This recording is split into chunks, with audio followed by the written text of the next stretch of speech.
Today on the Inside Athletic Training Podcast, we're joined by NATA President AJ Duffy for a conversation on the future of athletic training, leadership within the profession, collaboration across sports medicine organizations, and the upcoming NATA Clinical Symposia and AT Expo in Philadelphia.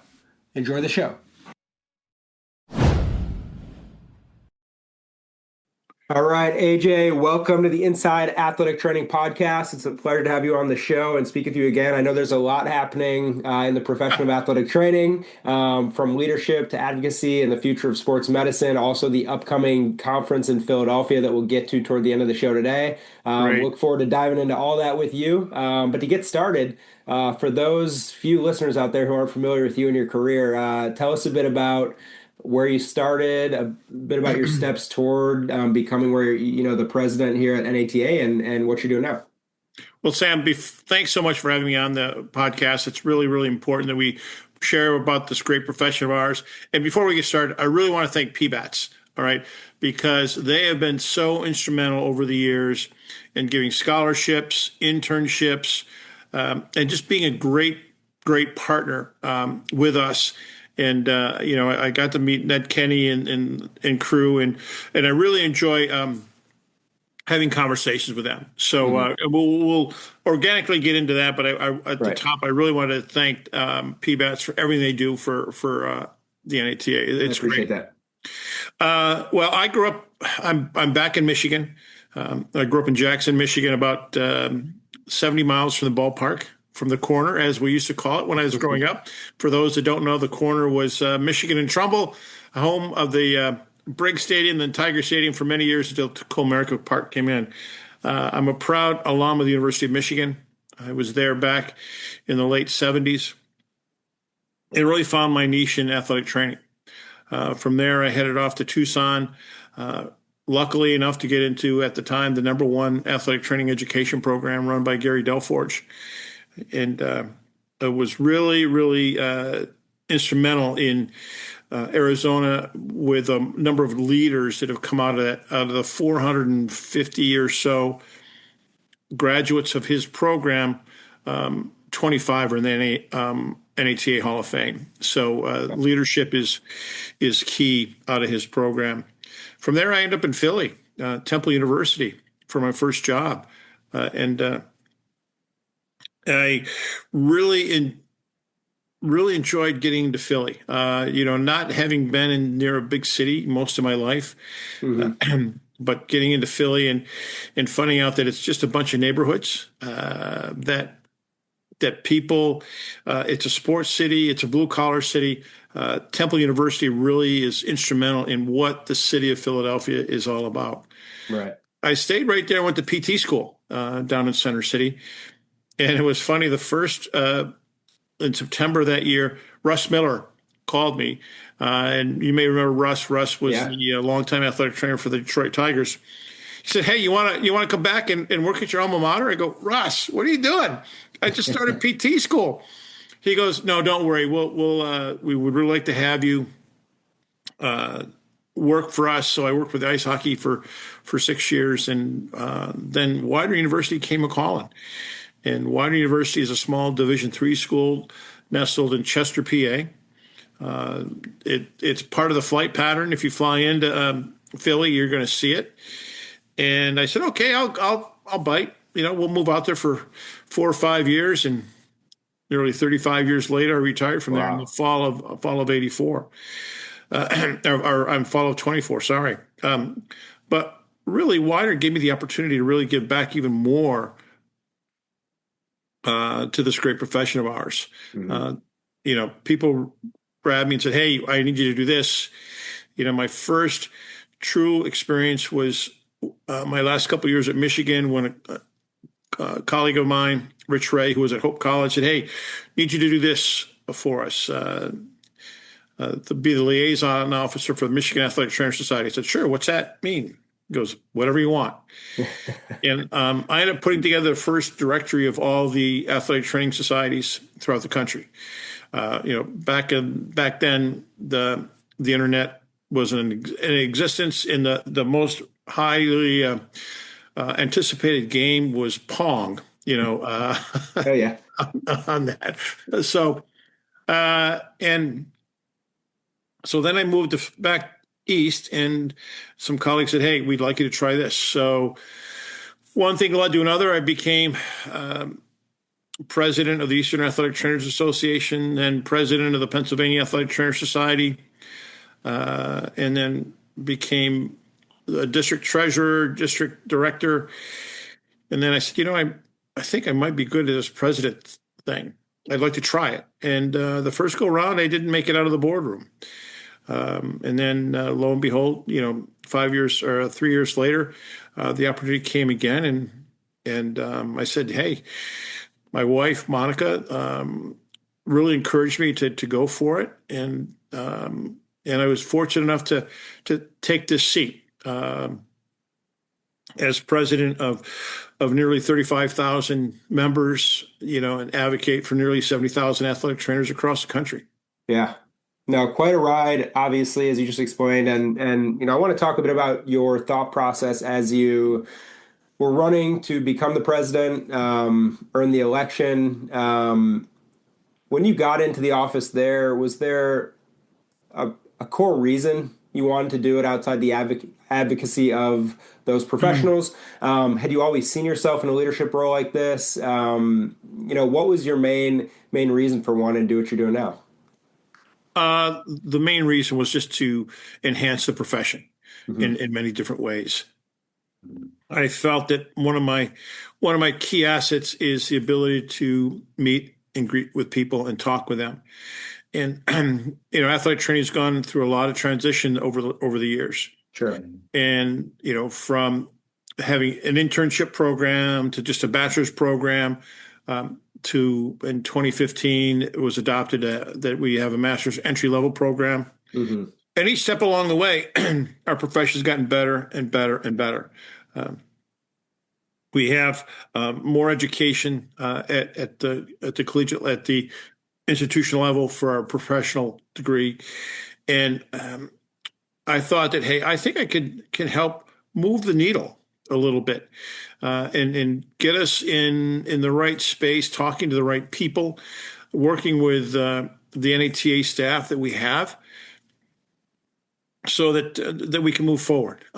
We've had a lot of groups that have set on their own that really felt that they might be able to do things best on their own, and we've reached out to them because the feeling is, hey, we're better off working together than trying to work separately. And we've been able to have conversations with many of those associations. And I think that we're, athletic training is grown so diverse. And by that, when I graduated back in 1980 from the University of Michigan, really the only opportunities were working in the collegiate setting, if you're lucky enough, maybe the professional setting, or even the secondary schools. And just emerging back then was in industry. So look at it today, it's exploded in many ways. Right. I'm fortunate enough that we started a couple of years ago to have regular meetings with professional societies. And the professional societies, I mean the football, basketball, soccer, and hockey, on the challenges that they have. And the NATA wants to be able to work with all those associations because they have the same challenges that everyone has in the other areas. Some people just may not think that, hey, they're in professional sports, they make all kinds of money, there's all kinds of money there, but they still have the same problems that we face. But right. We also have people in industry. We also have people that are working in the military, or working in the public safety spectrum, working in performing arts. One of my former students is worked for Circle A, and he's based in Montreal. So the skill set, the educational level that we have, it is able to give back to people in many, many different areas. And I also say, look, if you are interested enough in a position, you can do that. Now, I like to stay in airplanes. Okay. I don't like to jump out of airplanes, and I sure as heck don't like to jump out of airplanes into a smoking, burning fire below. Right. But we have had athletic trainers with smoke jumpers. Okay. Hmm. So physicians and other healthcare practitioners recognize what we do, and we get people back. We get to know people, and we are able to give them the total health care package in collaboration with many other great healthcare professionals. Right. And AJ, we talked offline a bit about um, the weeks upcoming for you. Crazy busy as always. And as you mentioned, there's so many different folks that you touch and that you lead and that, rely on you and your group for advocacy and education. I don't think a lot of people understand exactly what you're doing on a day-to-day basis. Walk us through, a day-to-day when you're at the office versus, the next couple weeks, maybe explain the traveling you're doing, the groups you're meeting with. I think it's fascinating to hear kind of what you're all involved with. Well, today's been a crazy day with meetings. Uh, I will meet with our executive director. We meet on a regular basis just to see what the high issues are of the day.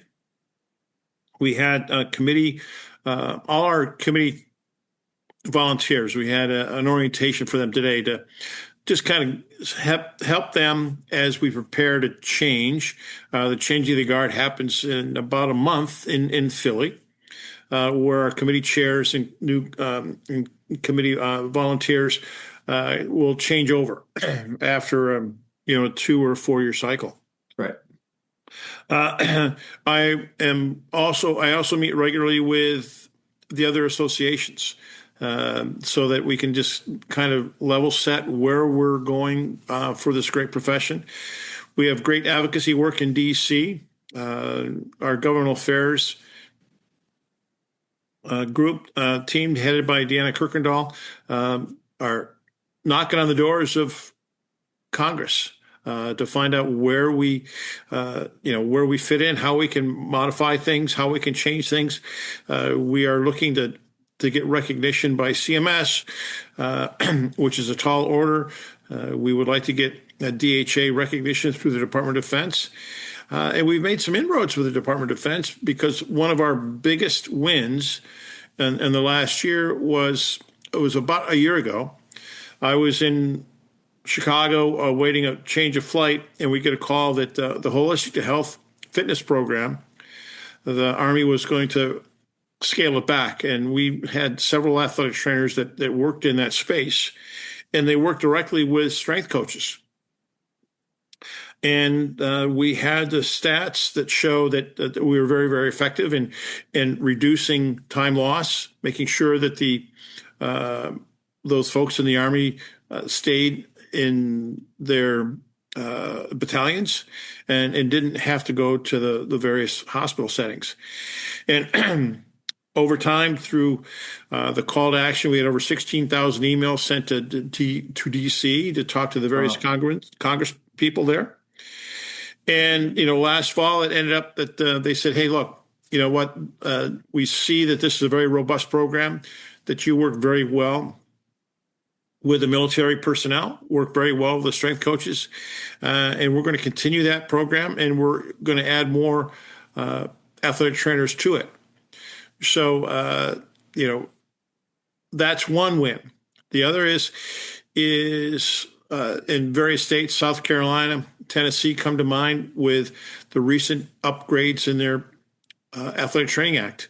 We're working with the Board of Certification and others to have a compact where one license can carry over into various other states, so that that you can really not worry about going from one state to the other. And that's a big plus for those that are in the military, as Right. excuse me, as they can change so much by just having to move from one site to another. Mm-hmm. And then it's also just trying to make sure I reach out to some members and just have conversations with them to see what's keeping them up at night through various committees. And and there's some travel involved. So Yeah. tomorrow I'm going to be heading and speaking to the NBA athletic trainers as they prepare with their they've got their draft coming up. So this is where their camp is. You know, most of them there don't want to be there because they're still in the playoffs. And then from there, I'm going to go to Hampton, Virginia, to speak with. There's a conference there on the holistic to health with the Army. I'll end up in Las Vegas. The College Athletic Trainer Society is having a meeting this weekend. And I get back and I head to Tokyo next week. The Japanese Athletic Training Organization is a partner with us. Mm-hmm. And they're having their 30th anniversary meeting. And I know that the Japanese have sent several students through the PBATS program. Yep, absolutely. To give them an opportunity to work in the United States. And then when I get back from there, it's our District 7, which is the Rocky Mountain states, have their conference in Colorado Springs. So it's just it's a really crazy time of the year. But I really enjoy getting out and talking with the younger professionals, especially to make sure that they stay interested and accept the leadership positions that come to them. Yeah. Yeah, clearly a ton going on for you. So we obviously appreciate your time today. You talked a little bit about the different groups you will address this year. NBA at their combine coming up. We always get the opportunity to see you at the Major League Baseball winter meetings, which is awesome. How important to you on the professional sports side is that collaboration between the NATA and PBATS, PFATS, NBATA, those major sports groups, and what do you guys hope to accomplish when you get together? Well, as I said in the onset, what we want to do is we want to find out, one, all those groups do an enormous amount for us. Okay, PFATS, hockey, basketball, soccer, they all have scholarship opportunities they give back to us. Mm-hmm. Okay. And I want to be intentional in that we got to find out, hey, is there anything we can do for them? Okay. And I think just by sitting and having quarterly conversations, we can find out what keeps them up at night. Okay. Mm-hmm. What are some of the common problems that they have within their groups? And then we can kind of level set things and brainstorm about what can we do. And sometimes there are really hard questions that we need to address to enhance the work environment for individuals at all levels. But at least we're having that conversation.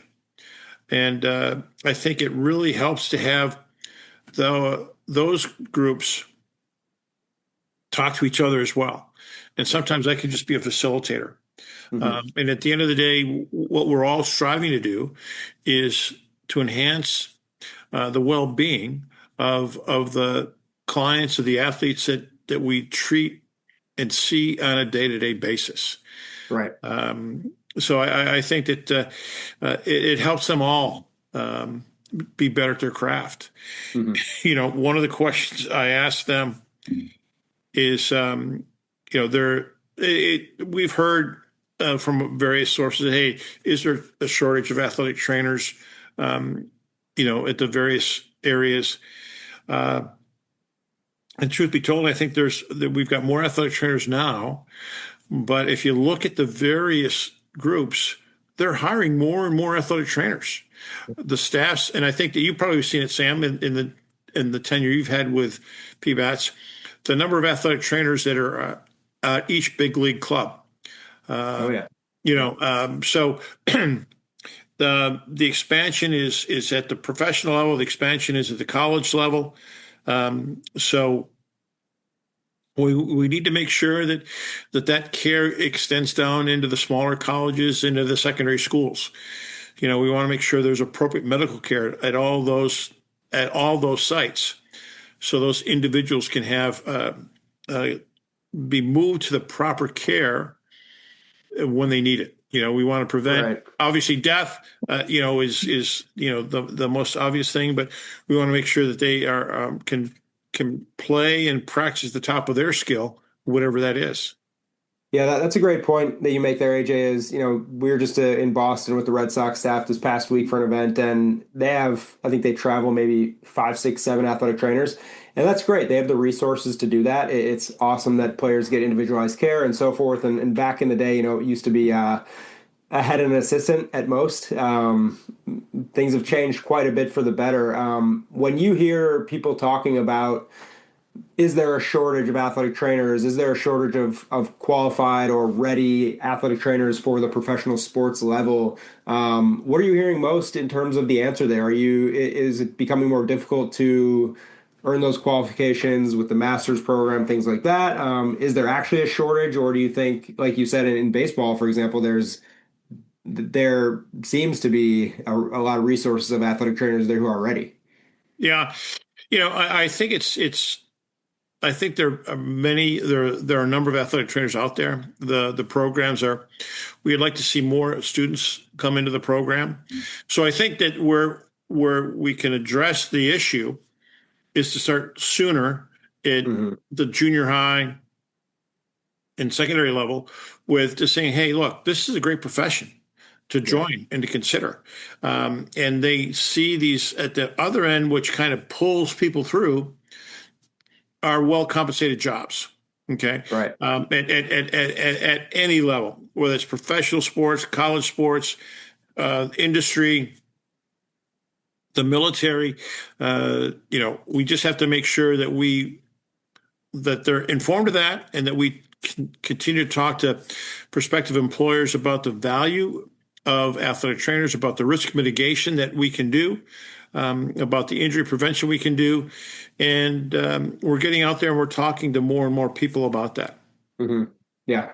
No, that makes total sense. And as we discussed, there seem to be a growing number of resources for athletic training professionals in professional sports, which is great to see. AJ, I'm curious. You have so much experience in the athletic training field, meeting with people who have different understanding.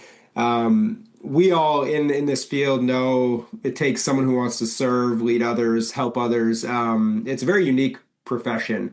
Do you think there's a lot of misconceptions still about, hey, what does an athletic trainer do? Do they show up to the game and just sit there and put ice on people? Like, do you kind of get that feeling that there's still a lot of misconceptions out there about what these professionals do? Um, Misunderstandings, misconceptions. I think that the analogy I like to use is this: is that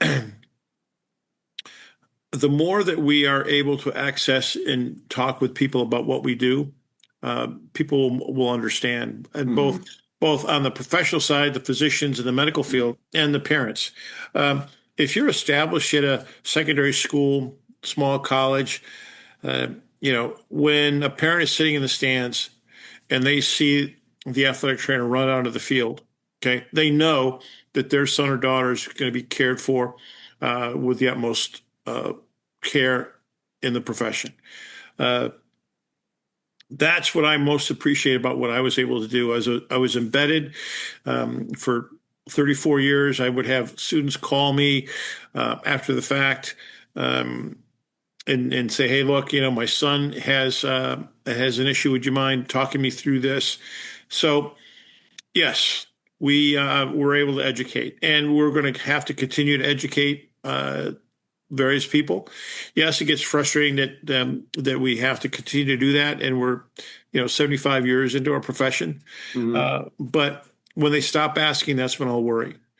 Okay, hey, what do you do? All right, this is what I do. Oh, I thought you just took care of water and all that. Well, yeah, water is critically important. Okay, because we want to make sure that we can manage any potential heat issues, right?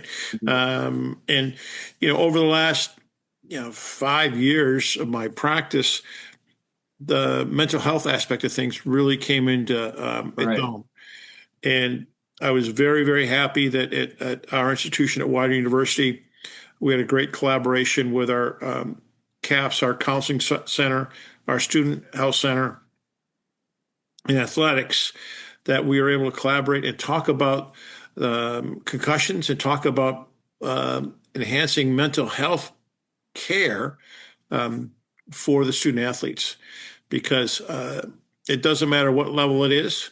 Okay. Mental health issues are going to avail itself. Hmm. I would preach that a mental health issue is just as important as any other physical issue. An ankle sprain and a brain sprain are treated the same way.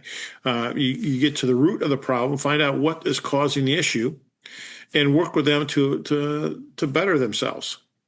So the layers of care that have come over the years is just increased because we really care about the total care, the collaborative care of for the student, for the athlete. Yeah. Yeah, I think that's clear to many of us in the profession that the athletic trainer has taken on so much more from the mental side of things. You know, they spend a lot of time talking to athletes and building that trust, and I think that's a hugely underrated aspect of what the men and women out there do in all sports and at all levels as well. Shifting gears, but AJ, you know, the workplace is changing immensely. The hot topic is AI and how that's impacting athletic training staffs and you know, they're all experimenting with it. They're always looking to gather data. How can they make better decisions that will keep their athletes on the field is number one. How are you guys going about data and AI as it relates to sports science and athletic training? And what are the conversations you're having in that kind of space in the industry? Well, you can't be a camel and put your head in the sand. That's for sure. Okay, AI is here, Hmm. and it can be a excuse me. It's a very, very valuable tool, but you have to understand it. You have to work with it, and so you can utilize it to what you need in your very specific area, whether it's professional sports, whether it's industry, whether it's with Cirque or any other shows that are out there, or whether it's as the secondary school. Um, I've taken a couple courses on this, and it can really assist in helping you make your day a little bit more efficient Sure. with note taking. You still have to do your due diligence to make sure that the notes are appropriate and whatnot. Right. But it can really enhance one's opportunities to one, make sure that you get a little bit more time in your day, and two, that you can give the best possible care to an individual.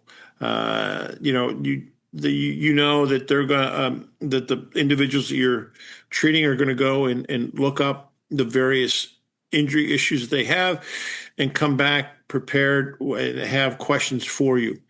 So it's and what we are doing is we do have a group looking at AI and how it can the benefits and what the potential detriments are Hmm. in our workspace. So I say, look, it's new. It's going to help us, and it's going to give us some metrics that will enhance things. I was just recently talking to an NBA athletic trainer, and the amount of information that they can garner by force plates in the floor Yeah. and measuring people going up and down the floor and their heart rates and all that just being plugged into programs so that hey we can predict that this person's going to may have an off game or may have to we may have to pull back a little bit just because our seasons are so long. Hmm. So um, embrace it. Yeah.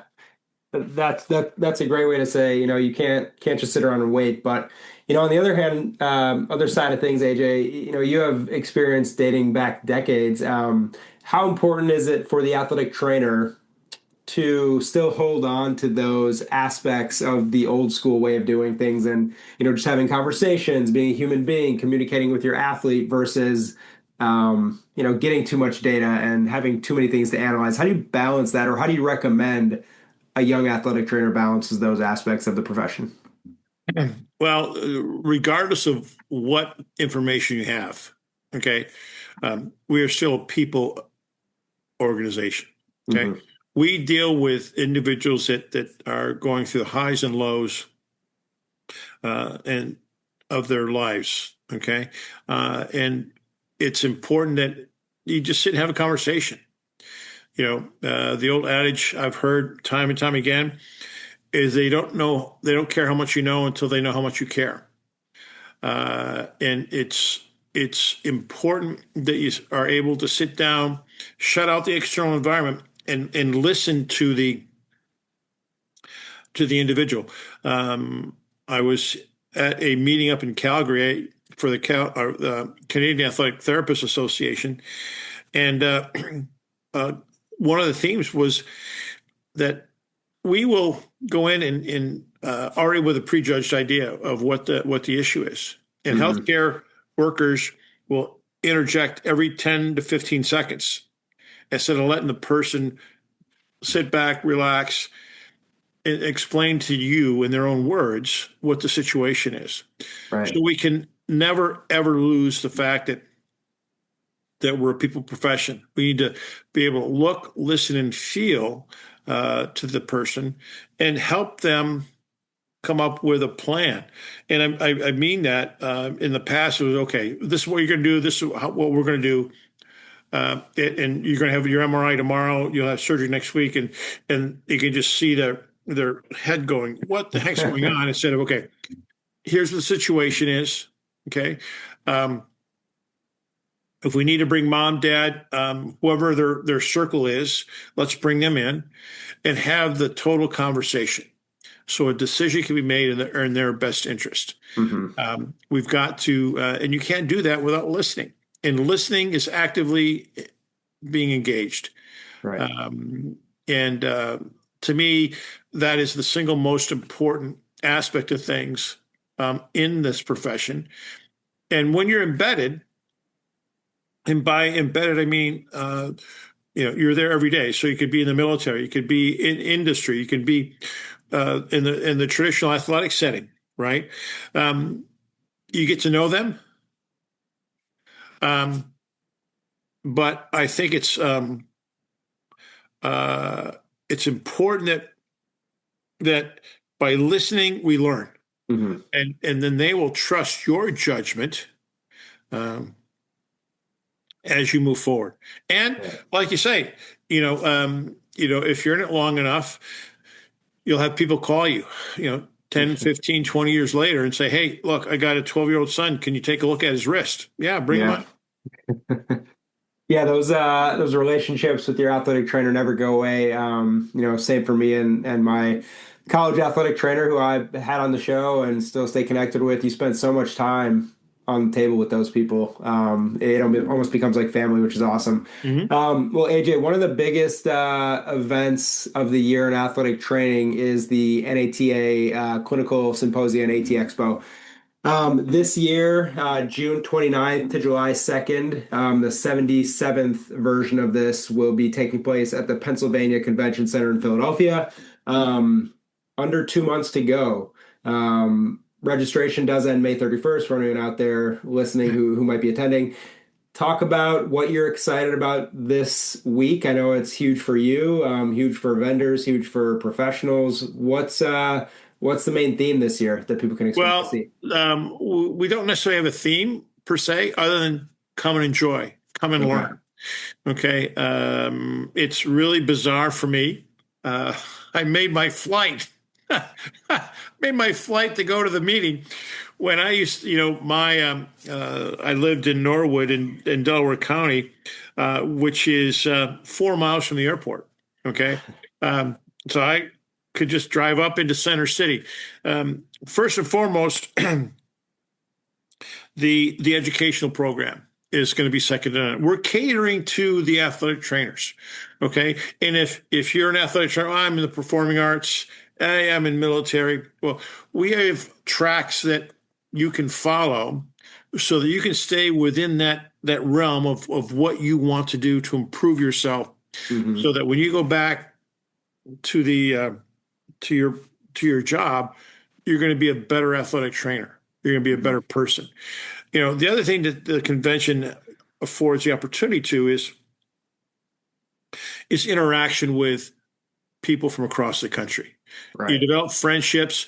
You're able to actually have conversation with it. Hey, I have this issue with my athlete. Do you see any of these? And we've got places where high school athletic trainers, industrial athletic trainers, performing arts athletic trainers can meet and greet and share stories. Uh, there's a lot of stuff going on this year.